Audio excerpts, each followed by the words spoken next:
Saudara yang terkasih di dalam Kristus, Pasamuan GKJ Argo Mulyo. Saat ini kita akan bersama-sama merenungkan sabda Tuhan di malam akhir tahun, tanggal 31 Desember tahun 2020. Dan ini adalah kesempatan untuk kita bisa bersama-sama menghayati karya Tuhan yang begitu luar biasa selama 1 tahun ini.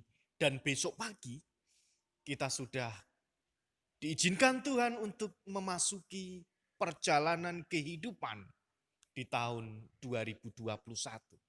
Oleh sebab itu, mari kita bersatu di dalam doa. Kami bersyukur ya Allah, sepanjang 1 tahun ini Tuhan menolong dan menyertai kehidupan kami.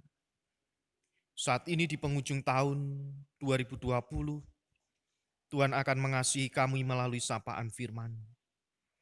Oleh sebab itu ya Allah, bersabdalah, untuk kami boleh menerima sapaan firman-Mu yang menjadi makanan rohani kami. Untuk kami boleh bersyukur untuk mengakhiri tahun 2020 ini. Bersabdalah ya Tuhan, karena kami siap untuk mendengarkan. Di dalam Kristus Sang Sumber Sabda yang hidup, kami berdoa. Amin.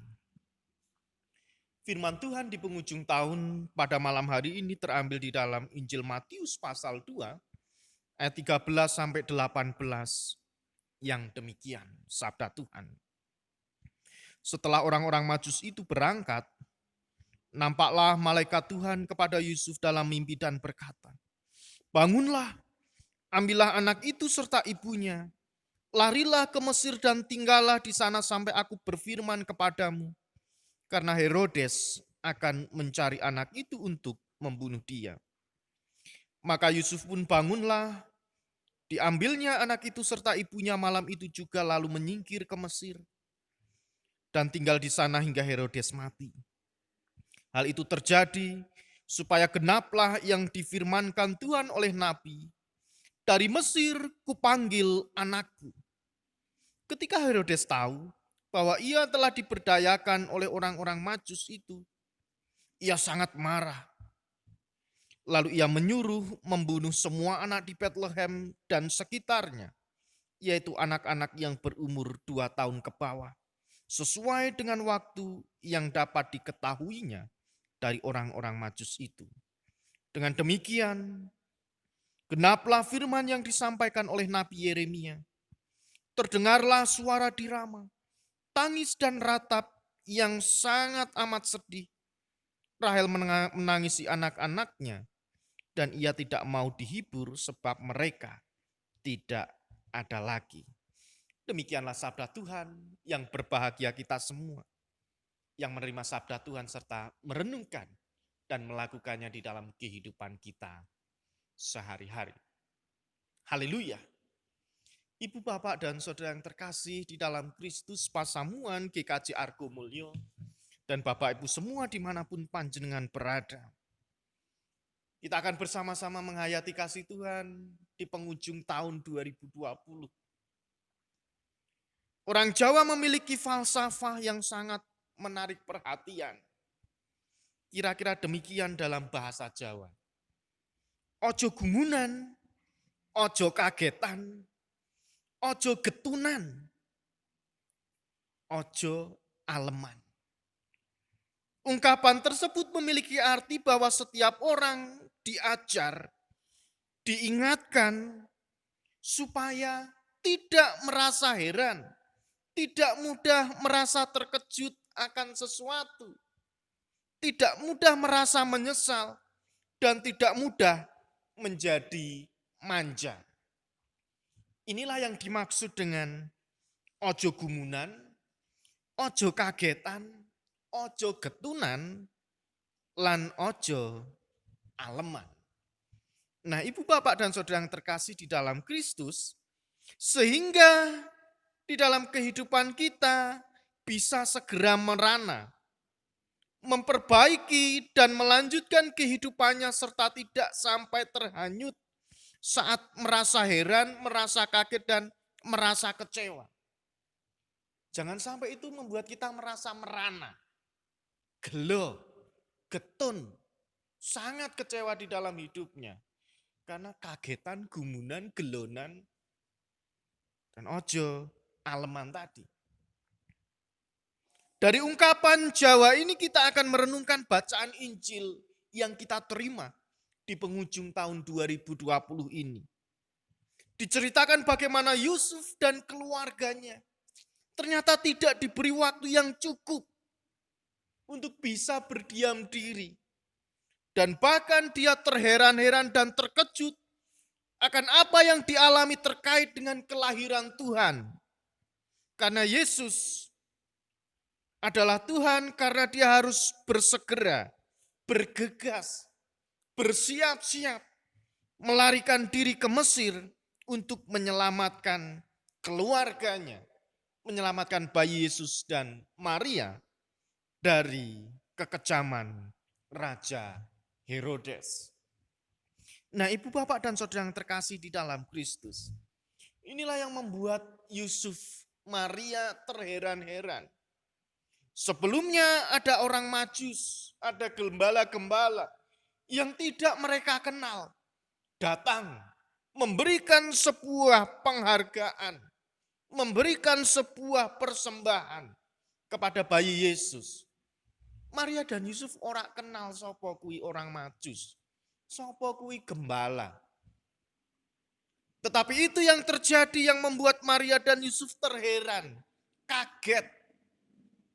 Kenapa semuanya itu bisa terjadi? Oleh sebab itu, adapun kedatangan mereka untuk mempersembahkan berupa harta bendanya sebagai wujud sukacita atas kelahiran Tuhan Yesus, yaitu Mesias yang sudah dijanjikan oleh Allah untuk menggenapi janji Allah, memberikan keselamatan bagi kehidupan semua ciptaan. Padahal dia belum pernah kenal sebelumnya. Orang Majus belum kenal siapa Maria, siapa Yusuf. Para gembala pun juga belum kenal siapa Yusuf, siapa Maria. Begitupun juga sebaliknya. Yusuf dan Maria juga tidak kenal siapa mereka. Namun kekagetan dan keheranan Yusuf seketika hilang saat menerima firman Tuhan Allah melalui malaikat. Melalui pesan yang disampaikan oleh malaikat. Bahwa Tuhan akan berkarya melalui kehidupan keluarga mereka. Secara manusiawi mungkin sama seperti kehidupan kita yang saat ini kita alami. Yusuf tentu saja akan kebingungan karena belum lama tinggal di Bethlehem. Tuhan Allah sudah memberikan perintah supaya mereka bergegas, bersiap-siap untuk menyingkir, untuk menuju ke tanah Mesir. Nah, ibu bapak dan saudara yang terkasih di dalam Kristus, tentu saja menurut perhitungan manusia, kita dan bahkan Yusuf dan Maria tidak siap untuk menerima kabar yang disampaikan oleh Tuhan melalui malaikat. Tetapi keadaan yang dialami oleh Yusuf, keadaan yang dialami oleh keluarganya tersebut menunjukkan bahwa Allah tetap berkarya dan memelihara umatnya melalui peristiwa-peristiwa yang mengagetkan. Melalui peristiwa-peristiwa yang mungkin membuat kita gumun, terheran. Melalui peristiwa-peristiwa yang membuat kita menjadi getun, kecewa. Dan yang mungkin membuat kita ini merasa menjadi manusia yang aleman atau manusia yang manja. Melalui peristiwa-peristiwa ini Tuhan tetap ingin berkarya. Tuhan tetap ingin memelihara umatnya agar kita tetap merasakan karunia Tuhan. Kita tetap menjalankan anugerah Tuhan, menerima anugerah Tuhan serta menjalani kehidupan ini penuh dengan rasa syukur. Nah, ibu bapak dan saudara yang terkasih di dalam Kristus, sepanjang tahun 2020, mungkin yang dialami oleh Yusuf, Maria, keluarga kecil ini, juga kita alami dan kita rasakan saat ini. Kita sudah memiliki rencana sepanjang tahun 2020.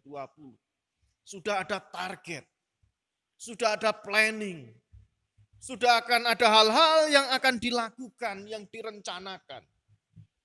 Tetapi adanya pandemi COVID membuat kita ini menjadi gumun, membuat kita menjadi kaget, membuat kita ini menjadi getun, dan bahkan membuat kita ini menjadi orang yang aleman.